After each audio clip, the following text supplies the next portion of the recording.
Muy buenos días, ¿cómo les va? Bienvenidos a Los Siete Locos.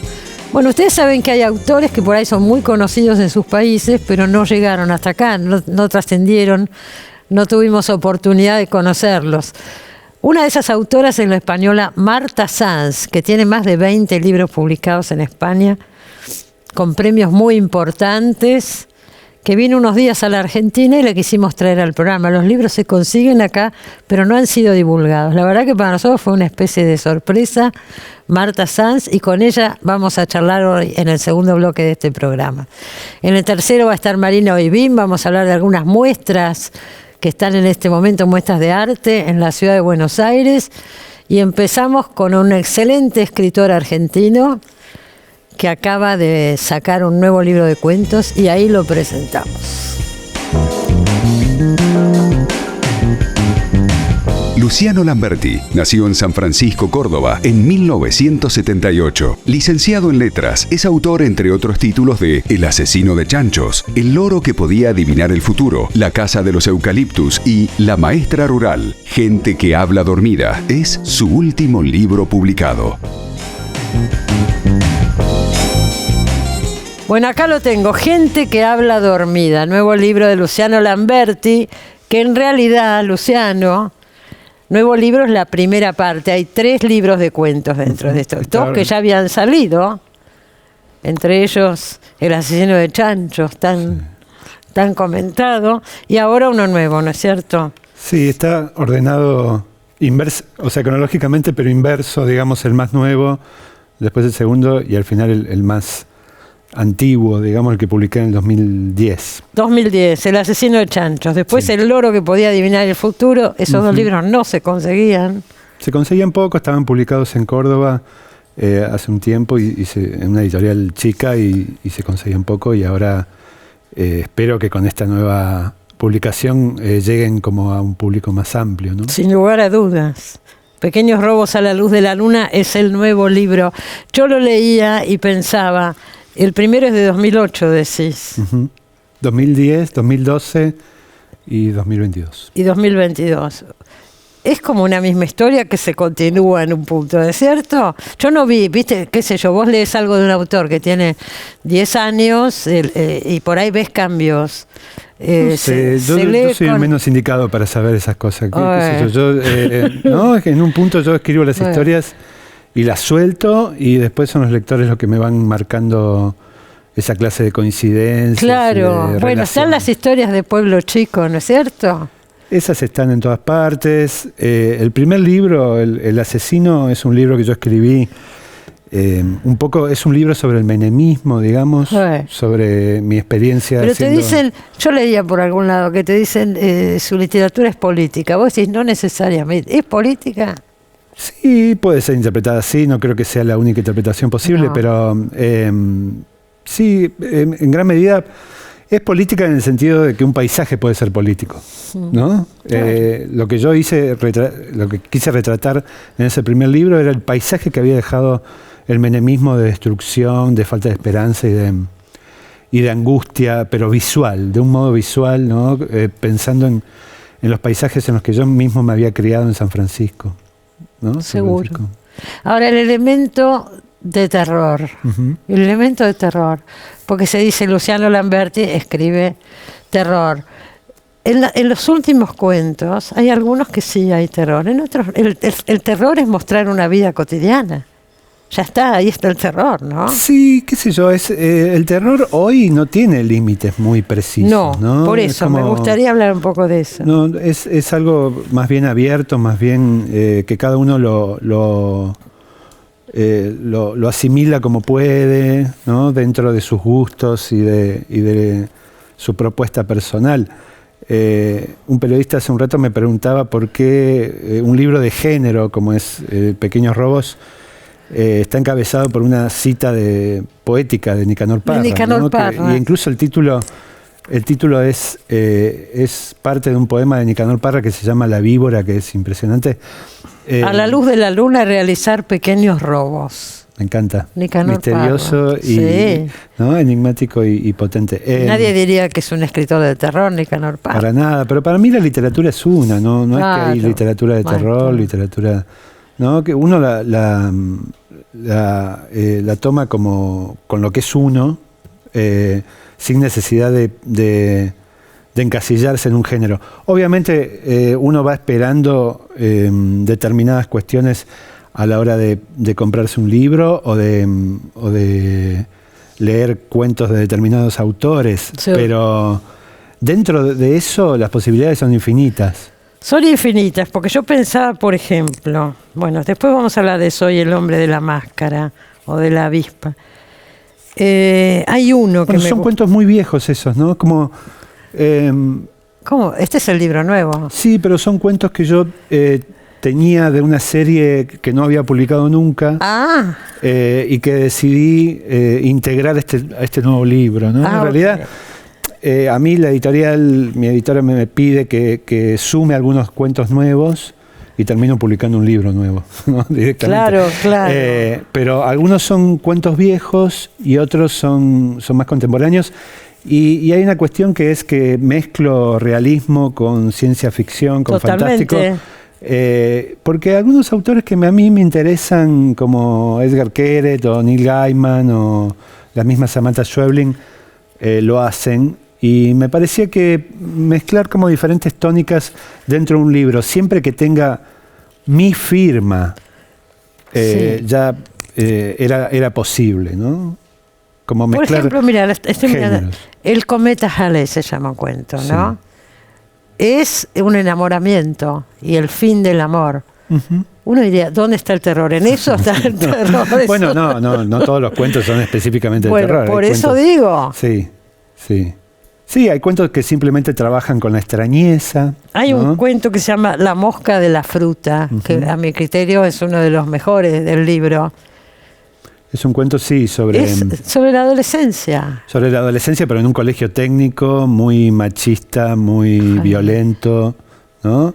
Sobre la iniciación. Para mí, gran parte de la literatura universal, te diría, es sobre el hecho de integrarse al mundo, ¿no? De ver cómo te acoplás o sos rechazado por el mundo, y eso te marca para toda la vida, sí. ¿No? Y la adolescencia es un momento fundamental, sobre todo porque en este cuento, bueno, se describe un momento de pruebas iniciáticas como son las peleas en la secundaria, ¿no? Uh-huh. Que son para los varones de un colegio técnico. Por eso digo, terrible. A veces aparece el elemento sobrenatural, pero a veces el terror basta con mostrar la cotidianidad, muy bien contada, pero... O el extrañamiento, ¿no? No siempre va a emerger el terror en su forma más clásica. No me interesa.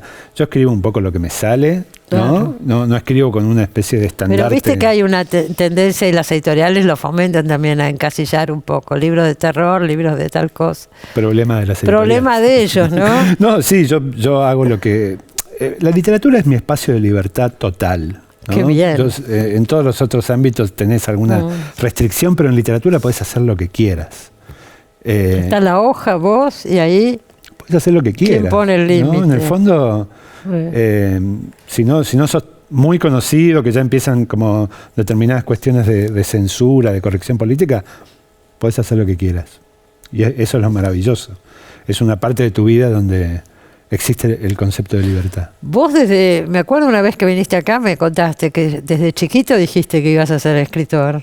Lo supe desde siempre, sí. Pero qué fantasía tendrías de lo que es un escritor, ¿no? Y por lo pronto que iba a vivir de la literatura, cosa que no está sucediendo. Hasta ahora, por lo menos. Esa era una fantasía. Sí.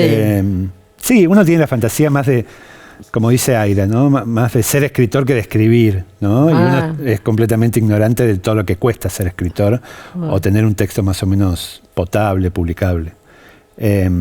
Pero es una imagen romántica de genio, ¿no? Que uno tiene en la infancia, pero sí.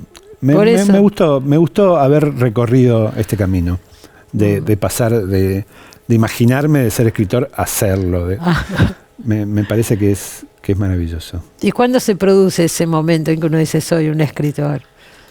Y todavía no. No sé, qué sé yo, cuando publica, es una gran pregunta que está dando vueltas en los talleres. Yo doy talleres de escritura. Y ¿qué es ser escritor? ¿No? ¿Es realmente publicar? Publicar en redes ya es una forma de publicar, ¿no? Haber escrito el libro ya es una forma de ser escritor, ¿no? No hay un diploma de la escritura. Más bien que no. ¿Vos cuándo viniste a vivir a Buenos Aires? ¿Está todavía esa idea en Buenos Aires? ¿Hay más posibilidades? No, yo vine por cuestiones personales, no por cuestiones profesionales, y yo ya había recibido la oferta para publicar antes de venirme en Random, antes de venirme a Buenos Aires. No vine a hacerme la gran ciudad. Qué sé yo, puede pasar también, ¿no? Seguramente, pero hoy con internet y con el poder de las redes, me parece es relativo, que sí. Es completamente relativo, ¿no? Incluso te valoran más si sos del interior, porque no estás acá, digamos, no sos su figurita repetida en Buenos Aires, ¿no? Claro, seguro. Pero hace unos años ya que te viniste para acá. Hace 8 años. Hace 8 años. Sí. Vos dijiste por algún lado que, por ejemplo, Mariana Enríquez, que alaba mucho tu literatura, te alaba mucha gente. Yo he visto, ahora vamos a ver lo que dijo Beatriz Sarlo. Hay mucha gente confundida. Vos decís confundida, no sé si están así. Pero bueno, Mariana Enríquez también te alaba mucho, pero ella que escribe sobre terror, pero es un terror urbano, y el tuyo sería más el terror de provincias, que es totalmente diferente. Los miedos son otros, ¿no es cierto? Es rural, además el de Mariana es mucho más contemporáneo, digamos, es el terror de que te roben en la calle, ¿no? Claro. Es un terror real y súper contemporáneo. Seguro. Y el mío quizás tiene que ver más con los arquetipos y con ciertas experiencias infantiles, más que con el miedo a la pobreza, que por otro lado me parece fantástico porque es una cuestión que recorre la literatura argentina desde el Matadero de Echeverría hasta la obra de Walsh, ¿no? La violencia. El niño proletario, la violencia y la lucha de clases en Argentina. Ajá. Es el gran tema, ¿no? Pero en tu libro está muy tratada la lucha de clases, no. No lo sé, me lo dirán ustedes, que son en los cuentos lectores. que he leído. No sé si yo me pongo a escribir con un tema. ¿No? ¿Cómo es? Me pongo a escribir con una imagen que me gusta. Una imagen. No es un tema que yo digo, bueno, voy a trabajar determinado tema. No me interesa y no me saldrá nada. ¿Me entendés? Soy más intuitivo, me manejo a ciegas, después corrijo cuando sí encuentro el tema, pero el tema me lo dice la literatura, no lo pongo yo. ¿Y qué pasa con la forma, con el estilo? Beatriz Sarlo estuvo el otro día acá y habló de vos un rato largo. Lo sabía. Y dijo que, impactante, y dijo que elegís escribir en un estilo simple y directo, que lo elegís, que no es que te sale así porque te sale y no te sale otra cosa, elegís escribir así. No sé, yo estoy formado por la literatura norteamericana y entonces el estilo simple y directo es parte del juego para mí, ¿no? Siempre traté de que lo que yo escribo sea por lo menos divertido. Después podemos pensar en profundo, intenso, emocional, pero por lo menos en la superficie que sea divertido. Aunque hay escritores aburridos que me gustan mucho. Por ejemplo. Isaaer, me gusta mucho. Isaaer es un escritor aburrido, pero a mí me encanta, digo, lo disfruto. Pero lo que yo elijo hacer tiene que ver con eso. Con los norteamericanos, porque vos citás siempre a Bradbury, he visto. Sí, que no es un escritor de terror, pero introduce... No, tiene un libro... sus primeros libros de cuentos son terriblemente terroríficos, ¿no? Y trabaja... Porque la ciencia ficción, el terror, son cosas que se mezclan en un punto, ¿no? Si tiene un cuento de ciencia ficción como los que están en Crónicas Marcianas, donde hay un doble de la gente de tu infancia, eso es el terror, ¿no? Entonces... Son etiquetas, digamos. Para mí hay cuentos de Crónicas Marcianas que son de terror puro, ¿no? ¿Qué otros escritores norteamericanos te marcaron? Bueno, King, pero también los realistas, Carver, ¿no? Flannery O'Connor, en general el gótico, ¿no? Capote, el gótico fue una lectura para mí iniciática. Y bueno, Sarlo también dijo que practicase un gótico criollo. Es cosa de Sarlo. Vamos a pasar un fragmento. Vamos a ver lo que dijo Sarlo de Luciano Lamberti, para que lo hayas visto. Ahí va. Un escritor que me interesa mucho es Lamberti. Luciano Lamberti. Sí. Estuvo acá. Alguna vez creo que vino. Tiene el último libro que reúne 3 libros, según dice la tapa, no puedo hacer la prueba filológica, 3 libros de cuentos de él anteriores. Se llama El asesino de chanchos, lo cual es un título muy Lamberti, porque practica una especie de gótico criollo, Lamberti, en mucha violencia, mucha muerte, pero contada en un estilo tranquilo. En lugar de exacerbar la violencia del contenido por una violencia de la forma, él cuenta asesinatos, golpizas, etcétera, en un estilo tranquilo, yo diría un estilo liso y llano, lo cual en literatura es muy difícil de conseguir. Por supuesto. No hay ningún mal escritor que pueda escribir liso y llano. Son los escritores que uno valora, los que eligen escribir liso y llano o eligen otra estética. Así es. Y eso es lo que sucede con Lamberti. Y El asesino de chanchos es una violencia cuento a cuento, es una violencia muy fuerte que contrasta con esto, con la forma tranquila con la cual es contada. Bueno, ahí está. Hay mucha muerte y violencia en un estilo tranquilo, dice por ahí también. Está bien, puede ser, lo acepto. Sí, y María Enríquez dice lo mismo, de que a ella le gusta cómo trabajo la violencia. Es algo, otra vez, que no decido, es una especie de cosa que emerge de lo que escribo. A mí me encantaría escribir para las tías, digamos, para las tías de este mundo. Sí. Cosas transparentes, digamos, optimistas y transparentes, pero me sale oscurito. No lo puedo evitar. Bueno. A lo mejor así viviría de la escritura, si escribiría de otra forma, ¿no? No lo sabemos, pero que te salga oscurito, bueno, vivimos acá, ¿no es cierto? También. Estamos acá. Qué sé yo, para mí es una forma de reciclar cierta basura. Cuando a King le dicen que su literatura en cierta forma propicia la violencia, él dice que es todo lo contrario, que es la literatura de terror o la literatura que retrata la violencia.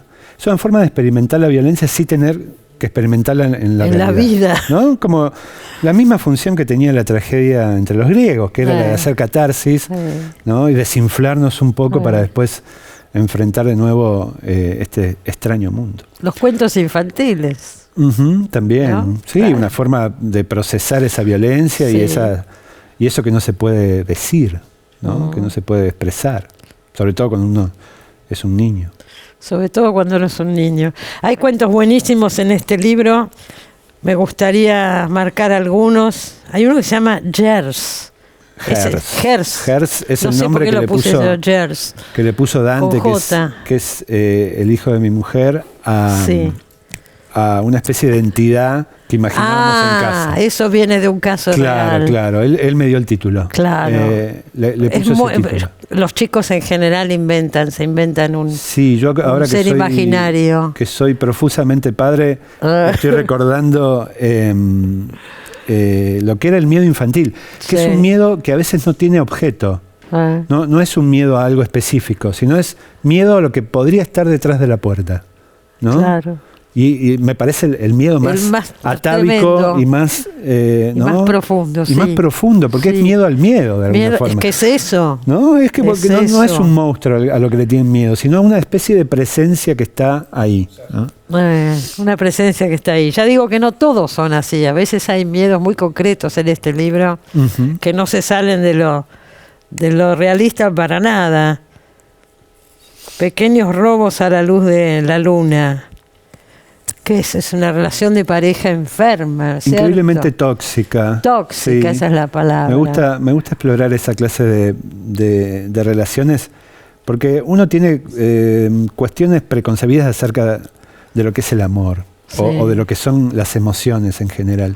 Y si escribir me sirvió para algo, fue para descubrir que las emociones son mucho más complicadas y difíciles de expresar que amor, tristeza, ¿no?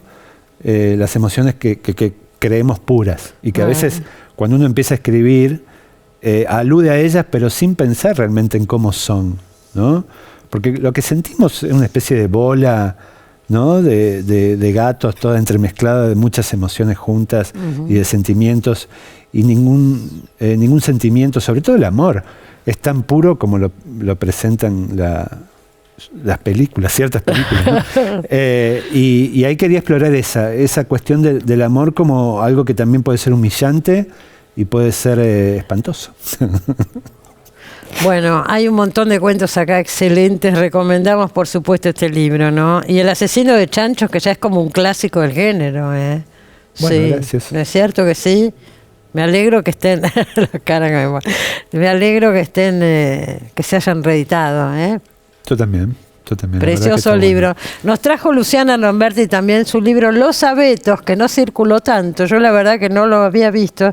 Y contame un poquito de qué se trata. Ese libro es un libro raro para lo que yo hago, ¿no? Que es un libro sobre Beckett, sobre una especie de biografía novelada sobre Beckett, que tiene más de novela que de biografía, ¿no? Me interesaba más trabajar la figura de Beckett, ¿no? Como la que está en el imaginario, que es ese hombre serio, grave, una cuestión muy existencialista, ¿no? Y escribir a partir de eso una especie de comedia.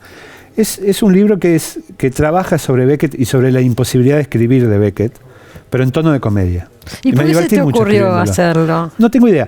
No, en realidad sí, se me ocurrió porque leí por ahí que a Beckett lo acuchilló alguien a la salida de un cine. Y cuando fueron al juicio, él le preguntó por qué lo había hecho y el agresor le dijo, no lo sé.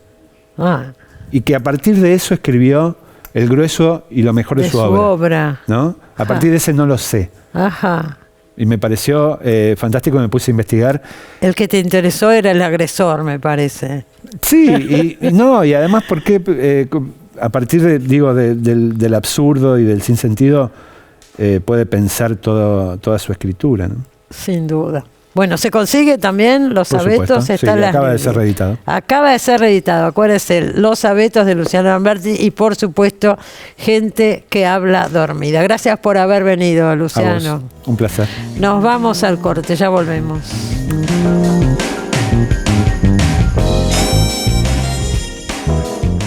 Bueno, seguimos con el programa y tenemos una autora que viene por primera vez. Es española, Marta Sanz. Bienvenida, Marta. Muchísimas gracias por vuestra invitación. Estoy encantada de venir a este programa tan conocido mundialmente, y lo digo de verdad. ¿Mundialmente? Mundialmente. Ojalá, sí. Marta. Sí, Me parece que sos muy generosa, ojalá. No.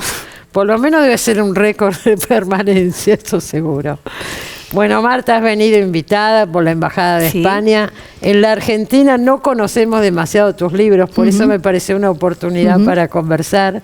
Tengo 4 acá. ¿Cuántos libros tenés? ¿Más de 20? Pues he perdido la cuenta ya realmente, y esto suena un poco prepotente decirlo, pero perdí la cuenta. Empecé con 25 años, tengo 54 y he sido una mujer trabajadora. Muy trabajadora, te veo. Que debo tener como 14 novelas, también tengo publicados algunos ensayos, poemarios. A mí es que me gusta escribir, Cristina. Te gusta escribir, y además sos crítica en los medios, ¿no es cierto? Publicás. Publico en Babelia reseñas y además me centro fundamentalmente en autores del otro lado del océano, argentinos, chilenos. Sí. ¿Te interesa? Me interesa muchísimo. Últimamente me interesan muchísimo todas las escritoras argentinas. Están como de moda en este momento. Tengo mucha pero están de moda con razón. Sí, son buenas, obvio. Porque claro, la última que he leído que a mí me parece fabulosa se llama Marina Clos.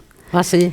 3 truenos. Sí, me parece una cosa, o sea, me parece una manera de mirar y de están decir. En España, circulan, aunque sea medianamente. Sí, circulan muy bien. Son autoras muy conocidas. Mariana Enríquez, por supuesto, Leila Guerriero, por supuesto, Samantha Schweblin, por supuesto. Bien. Pero ahora mujeres más jóvenes, Camila Fabri es una escritora fabulosa. Y las conocen en España. Sí, claro.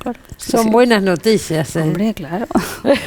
Bueno, vos ganaste el premio Herralde, nada menos, de la editorial Anagrama, un premio muy prestigioso, con la novela Farándula. Porque a mí lo que me impresionó de estos libros que yo recibí tuyos, la cantidad de temas diversos que tratás. Te metés con mundos muy diferentes. En Farándula te metés justamente con la farándula. Efectivamente. Pero surge a raíz de una película de Bette Davis de los años 50. Mira, ayer estuve caminando por la calle Corrientes para ambientarme, porque yo sabía que tú hoy me ibas a preguntar de farándula. Farándula tenía que salir de algún modo, y además creo que hay un café que se llama así, Farándula. ¿Ah, sí? Sí, que es una cosa maravillosa. ¿Lo viste acá en Corrientes? Lo vi en Corrientes, lo vi en Corrientes. Venís por una semana y ya conoces cosas que yo nunca vi. Suele pasar con los turistas. Sí, ¿no es cierto? Sí, es verdad. Sí. Bueno, pues Farándula es un libro con el que efectivamente yo gané el premio Herralde, que para mí fue ¿cómo decir? Me visibilizó, Bueno, como se dice. Es un premio muy importante. Como se dice ahora. Pero no es el único, ganaste varios premios importantes. Pero el que más me visibilizó, sí, Cristina, fue este. Fue el Vargas Llosa de relatos también. Eso fue hace mucho tiempo y Ah. además era simplemente un relatito, con lo cual eso hay que tomárselo con la modestia que corresponde. Ahí. Este me posicionó y es un libro que habla de la crisis económica a través de la precariedad cultural y saca del espacio así un poco de la fotogenia, ese mundo de los actores y de las actrices que parece que siempre están bañándose en piscinas adornadas con rosas, y resulta que pasan etapas de su vida tremendamente miserables, ¿no? Entonces, a través de ese retrato de la precariedad cultural, pues había una crítica a cómo se trata la cultura en los países, y una crítica también a cierto modelo económico y a esa transición que estamos haciendo entre lo analógico y lo digital, donde creo que a veces asumimos todo lo digital de una manera un poco papanatas, un poco fascinados por los fetiches y que además hipnotizan un poco. Absolutamente. También. No, y habla de la decadencia, que hay una vieja gloria del cine y su decadencia, y la decadencia en general de todo el sistema, la falta de dinero, las obras de teatro sin apoyo, un montón de cuestiones, ¿no? Así es, y como tú muy bien has dicho antes, el trasfondo, lo que mueve, lo que impulsa toda la trama, es la adaptación teatral de Eva al desnudo, de Mankiewicz, que hay un pequeño grupo de teatro que intenta ponerlo en pie, y entonces, como es una película en blanco y negro, se pintan de blanco y de negro y tal, todas estas cosas. Y a mí esa película me parece fascinante, como cuenta eso, la degradación. Contar esta historia? ¿Tenés cercanía con el mundo del teatro? Nada. ¿Te yo atraía no como un nada, lugar para desarrollar? Mi madre, cuando era jovencita, actuó durante un año o dos en un taller de teatro de estos aficionados. Ella era muy responsable, muy seria, y yo le pasaba los papeles, es decir, ella los memorizaba, pero más allá de eso, yo no tengo ningún tipo de contacto con la farándula. ¿No? Eso marca. Claro, pero fue sorprendente porque un crítico teatral importante en España, que también es escritor, que se llama Marcos Ordóñez, le gustó mucho la novela y me dijo: tú esto vas todos los días, sabes cómo ensaya esta gente, sabes cómo son. No, simplemente fue observar y observar con mucha admiración, porque a mí siempre me ha parecido, claro, un mundo fascinante. Pero a quién no, digo. Claro. Ahora, vos decís, esta novela me visibilizó, me puso ahí en el centro, pero ya tenías escritas muchas. Tenía ya una larga trayectoria, pero para mí fue muy importante comenzar a publicar en España con la editorial Anagrama. Yo empecé con Anagrama en el 2010 y este premio llegó, creo que fue en el año 2016.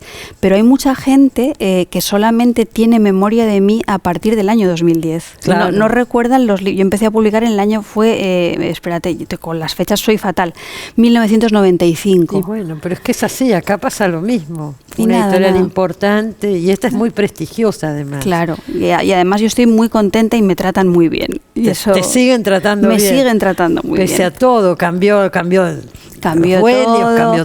Pero ahora está de editora literaria Silvia Sesé, que es una mujer muy inteligente y muy lúcida, pero Jorge Herralde sigue teniendo su papel en Anagrama. Él sigue trabajando, era el viejo dueño de Anagrama. Él va algunos días por semana y hay determinadas cosas importantes que tienen que ver con lo literario que se le consultan a Jorge Herralde. Y lo escuchan. Que sí. Claro. Estuvo acá en este programa hace muchísimos años Jorge Herralde, me acuerdo.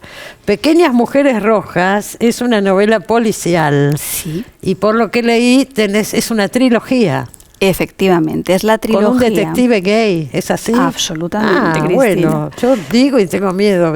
No tengas miedo porque lo dices muy bien, tú ya lo sabes. Bueno, No pude leerlo íntegra esta novela, obviamente, pero por eso te digo, pasás de la farándula a una serie de policiales, 3 policiales, y después basta de policiales. Se acabaron los policiales para siempre, jamás. Por lo menos los protagonizados por este detective homosexual que se llama Arturo Zarco, y esto tiene una razón de ser que yo te tengo que contar. Primero, te tengo que contar que yo intento escribir libros muy distintos, porque creo que cada libro ha de encontrar su lenguaje, creo que las escritoras, los escritores somos nuestro estilo, y no quiero anquilosarme. Yo quiero trabajar siempre desde el filo, desde la contractura, quiero intentar ser intrépida, entonces busco mundos distintos para expresar, compartir con los demás las incertidumbres del mundo en el que vivimos, pero desde distintos focos que me exijan distintos riesgos estilísticos, porque si no yo me aburro. Está bien, pero es un desafío más grande, te estás probando constantemente. Claro, pero en la misma medida pido también ese tipo de lectores. Claro, pido que te acompañen. Que me acompañen, claro. Que no piensen que la literatura es algo siempre complaciente o rutinario, sino que es un lugar, como dice la poeta Ida Vitale, que a mí me encanta, para empinarse un poquito. Empinarse un poquito y que es lo que al final te da una enorme gratificación. Entonces, eso respecto a la variedad. Y respecto a la trilogía y a que vamos a matar a Zarco ya, aunque Zarco no muera, yo ya lo he matado. No muere en la última, esta es la última, ¿no? Esta es la última y no muere, pero como si hubiera muerto. Aparece en versión fantasmagórica. Él es la voz contra la que rebotan los reproches de muchos personajes. Pero la razón de ser de eso es que cuando yo empecé a escribir la primera novela policíaca que se llamaba Black, Black, Black, yo quería hacer una parodia, una con crítica. Minúscula todo, ¿no? Todo acá también minúscula. Pequeñas mujeres rojas es con minúscula. Ahora sabes por qué. Eso te lo cuento ahora. El caso es que yo quería, me metía con esa especie de clientelización del público lector que iba siempre buscando los libros para encontrar lo mismo, y eso pasaba en el policíaco. Entonces para mí eso neutraliza la capacidad de pegada política del policíaco, bueno. que tiene que tener pegada política por lo que cuenta, pero sobre todo también por cómo lo está contando, por cómo te inquieta por cómo está contando la historia. Entonces, yo no podía caer en lo mismo que estaba censurando, yo no puedo repetir hasta la eternidad los mismos estereotipos, y entonces decidí que aquello se cerraba en una trilogía, que claro. ¿Y después qué vino? Después de la pues trilogía. Después de la trilogía, entre la trilogía apareció este libro, que es Clavícula, que es un libro autobiográfico. A mí no me gusta hablar de autoficción. Pero ves cómo salteas. Pero antes de pasar a esto, ¿por qué es con minúscula? Esto es con minúscula porque se habla de mujeres, en esta novela concretamente se habla de mujeres poderosas, fuertes, valientes, comprometidas políticamente, arrojadas, que sin embargo cada vez que viven una relación amorosa, una relación sentimental, se achican, se agachan, se convierten en seres pequeñitos y minúsculos. Entonces era como una especie de subrayado de la pequeñez de esas mujeres en el amor, y yo quiero pensar que también es una especie de reivindicación de la literatura como lugar para jugar y como lugar para transgredir. Para mí, en el fondo, esa P minúscula es uno de esos caligramas que hacía Guillermo de Torre, que me enteré que estaba enterrado aquí el otro día, no lo sabía tampoco. ¿Ves cómo viajando se aprenden cosas? Se aprenden cosas. Sí. Bueno, entonces Clavícula es un libro autobiográfico. Absolutamente autobiográfico. ¿Qué me estabas diciendo, que no te gusta el término? No me gusta el término autoficción porque yo no hago autoficción. O sea, yo no utilizo mi nombre para verosimilizar a través de mi nombre historias que yo no he vivido. Yo lo que hago es hablar de mí, hablar de lo pequeño, de lo que a mí me pasa un poco, teniendo la idea de que lo personal es político de verdad, y de que esas cosas pequeñas en realidad están hablando de mucha gente que se sienten concernidos por tus pequeños dolores. Entonces, esto fue después de Farándula. Yo tuve una época en la que el exceso de foco, el exceso de luz, a mí me hizo daño. Y me hizo daño desde un punto de vista físico. Yo no estaba acostumbrada a tantos juicios sobre tu obra. Además, ya sabes, en este mundo discursos del odio varios y tal. Y me resentí, me empezó a doler el cuerpo, me dolió la clavícula. Entonces, a partir de ese dolor de la clavícula, se desataron todos los miedos que puede tener un ser humano: miedo a la muerte, a la enfermedad, a la vejez, la falta de trabajo, la crisis, la orfandad, que mi marido me dejara todo. Fue una cosa dramática, ¿no? Entonces, escribí un libro autobiográfico en clave cómica, porque si no hubiera sido evidentemente insoportable, para contar que yo al menos soy una mujer incapaz de separar mis miedos y mis dolores físicos de mis dolores psicológicos, la ansiedad, la salud mental, esto que ahora está tan de moda, de las condiciones de vida, o sea, del mundo este terrible en el que nos autoexplotamos todos los días y que creo que es especialmente exigente para las mujeres. Hay temas que se van como continuando, sí, transversales a todos los libros, aunque traten temas tan distintos. Sí. El tema de la mujer está siempre. El tema político también está. Efectivamente. Ya me tienes completamente calada. Bueno, no sé si tanto, pero sí, intentamos. Seguro que sí. Mira, sí, claro. El tema de la mujer...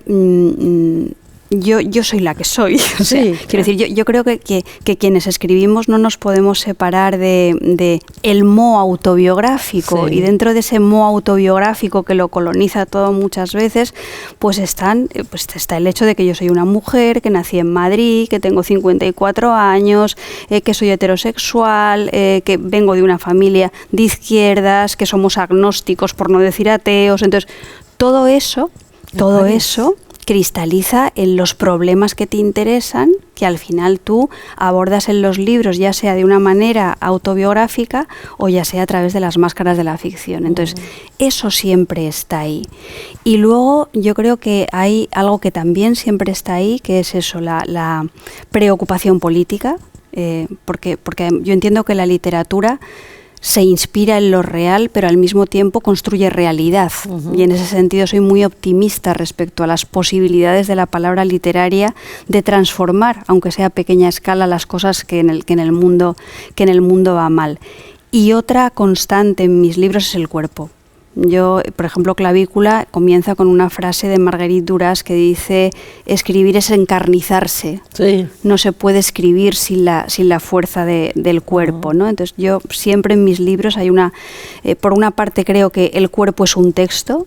Tu cuerpo es un texto, mi cuerpo es un texto. Aquí están impresos nuestros placeres, nuestros dolores, nuestros deseos, todo el trabajo. Y al mismo tiempo creo que en cierta medida los libros, los textos son un cuerpo también, con sus líquidos y su sensorialidad y sus armonías, sus simetrías o sus partes cojas, su Me impresiona capacidad. Porque vos decías cómo te afectó los reflectores, las luces. Sí, mucho. Y sin embargo te expones porque hay que contar todo eso. Claro, también. Pero una cosa es cuando tú te expones y te expones en realidad en la medida en la que quieres. Tú hay muchas cosas que dices, pero hay otras cosas que no tienes por qué decir. Y además todo tiene que ver con el sentido lírico, poético, lo que quieres expresar. Y otra cosa es que cuando estás muy expuesta a las palabras de los demás, eso tú no lo controlas, eso tú no lo mides. Entonces, yo soy muy consciente de mis privilegios. Llegué a lo que había deseado, eso me hizo muy feliz y no podría protestar por nada de eso, ni muchísimo menos, pero también me di cuenta de que eso te coloca en una situación que lejos de hacerte sentir poderosa, a mí me hizo sentir muy frágil. Claro, vulnerable. Efectivamente. Cada uno reacciona como puede. Claro, ¿no? Sí. Amor Fu es el último, que es una novela de amor, cuenta una historia de amor. Bueno, eso nos faltaba, ¿ves? Amor Fu es un libro que tiene una historia, tiene una trastienda, Amor Fu, tremenda. Amor Fu es un libro anterior a estos tres. Y es un libro que tiene... Es anterior al premio Herralde. Es anterior al premio Herralde. Lo que ocurre es que amablemente Jorge Herralde lo rescató del olvido. Y lo trajo de nuevo. Fue una reedición. Y con este libro yo estuve a punto de dejar de escribir, porque es un libro que me compraron. Y cuando te digo que me compraron, es que me lo compraron, que me lo pagaron, me dieron anticipo. Distintas editoriales y no lo publicaban nunca. Te lo dejaban ahí. Y me lo pagaban. Y entonces yo no entendía nada. Digo, ¿qué pasa con este libro? ¿No? Entonces me hizo darme cuenta, Amor Fu, de ciertas características, no ya del campo literario, sino de lo que el campo literario tiene de mercado. El mercado editorial. El mercado editorial. Acá se discutió tanto, en la Feria del Libro se habló tanto de ese tema. Pues a mí eso, yo con toda la ingenuidad, de repente se me vino encima, digo, este libro, ¿por qué no lo sacan? No entendía, ¿no? ¿Por qué no sale? Y en ese momento yo estaba contenta de no ganarme la vida con la literatura, ganarme mis lentejas como profesora y haciendo otras cosas para poder reservar precisamente la literatura para hablar de lo que yo quería hablar sin estar condicionada por llegar a fin de mes, ¿no? Seguro. ¿Y ahora qué pasa? ¿Se puede vivir de la literatura en España? Porque acá muy poco, ¿eh? Mira, yo han tenido que pasar tantísimos años para poderte decir ahora que sí que puedo vivir de la literatura, pero es una media verdad, o sea, o una verdad a medias. A mí me pagan anticipos, que están bien, cobro derechos por mis libros porque afortunadamente empiezo a tener gente que los lee, lo cual es la muestra de que esto es un ejercicio de persistencia. Hay que persistir muchísimo. Seguro. Pero también es muy importante no olvidar eso que se llama la periferia de la literatura. Los congresos, las clases, las colaboraciones en prensa que te salen por ser quien eres. Todo eso se paga, porque acá en la Argentina también se está discutiendo eso. Claro, no siempre se paga. Bueno, me alegro mucho de que hayas venido. Muchas gracias por estar acá. El placer ha sido mío. Y espero que el público salga a buscar estos libros que se consiguen en la Argentina, de Marta Sanz. Gracias, Marta. Un placer. Muchísimas gracias por todo. Enseguida volvemos, no se vayan.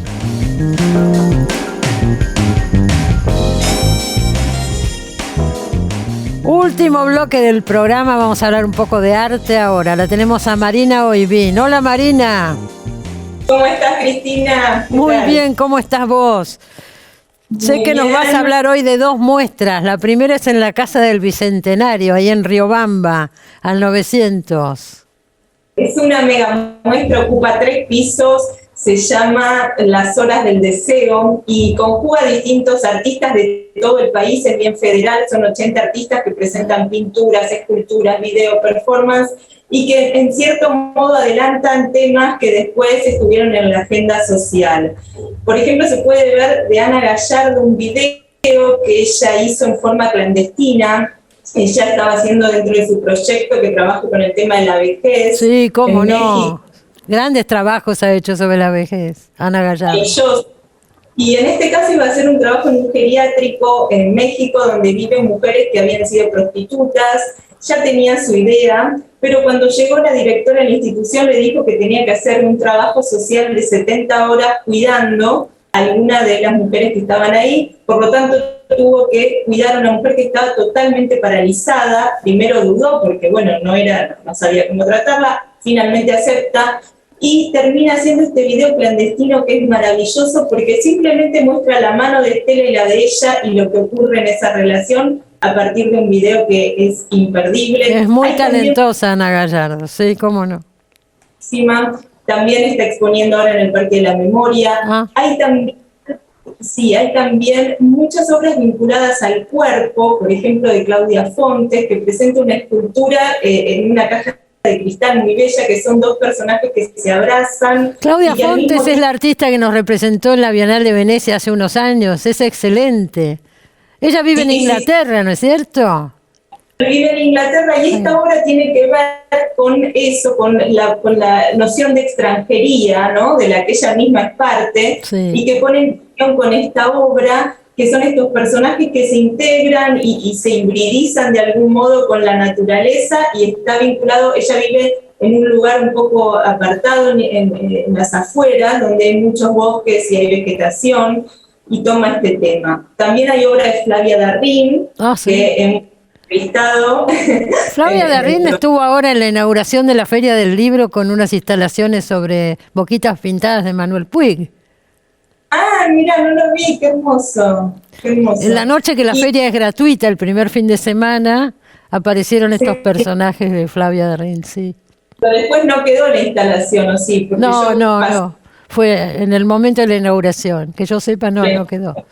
Y acá se ve una foto de ella con sus hijos, donde también su propio cuerpo empieza a invisibilizarse, se pierde la noción, uno, digamos, queda una especie de figura monstruosa, y Flavia trabaja mucho en sus obras, alude a esta idea de los cánones de belleza y la sujeción en la que vivimos, estos cánones casi inalcanzables. Hay obras de muchísimos artistas, bueno, menciono algunos más, por ejemplo, de Nicola Costantino. ¿Son todas mujeres, Marina, todas mujeres? Hay también, hay por ejemplo obra de Kenny Lemes, un fotógrafo.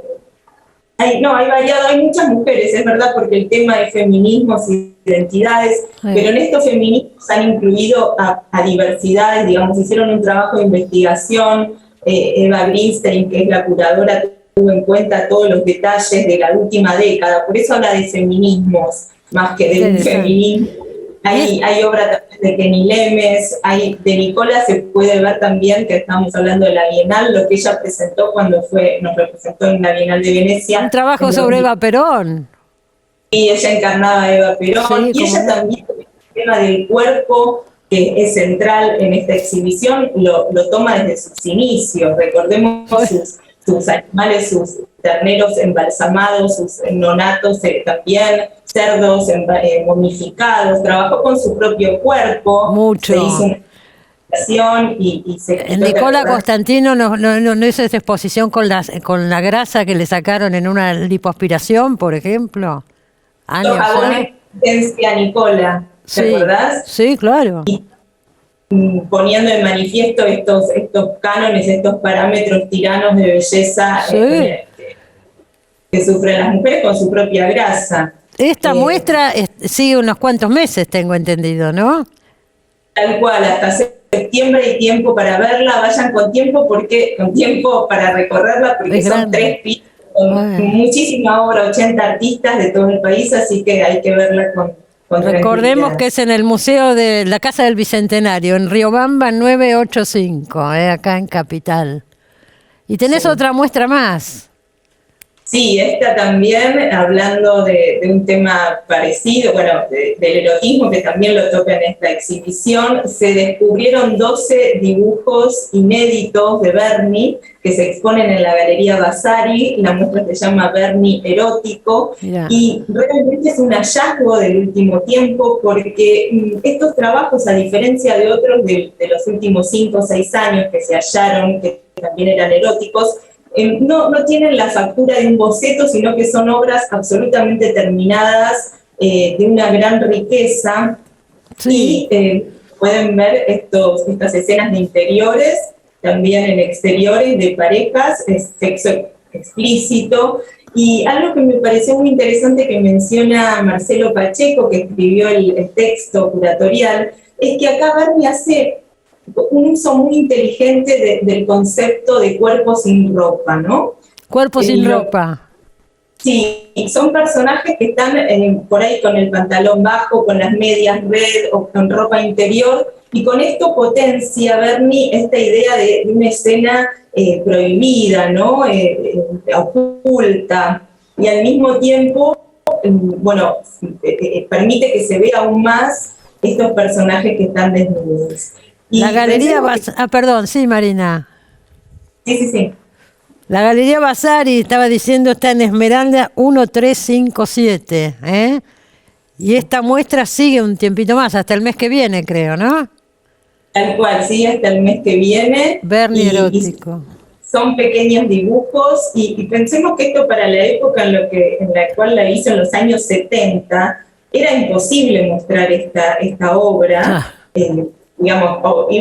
Podía causar diversos problemas, hasta censura o el cierre de la exposición. Hubo otros artistas, Picasso tuvo arte pornográfico y arte erótico, pero nunca lo mostró en vida. Mirá. Lo conocían coleccionistas, artistas, claro. Y muy cercana a esta exposición, Boni expuso arte erótico en el 70 y no fue clausurada su exposición, pero la policía llegó a su casa y su pesquisa y se llevó gran parte del material. Después Boni abandonó el país. Así que esta obra de Berni es como un hallazgo muy importante, porque es un acontecimiento histórico, ¿no? Que se puede ver esta obra cuando el contexto social de algún modo lo permite, ¿no? Exacto. De paso podemos recomendar también, Marina, hace poquito estuvo acá en el programa Fernando García con su biografía de Berni, que ahora se reeditó, que es excelente, ¿eh?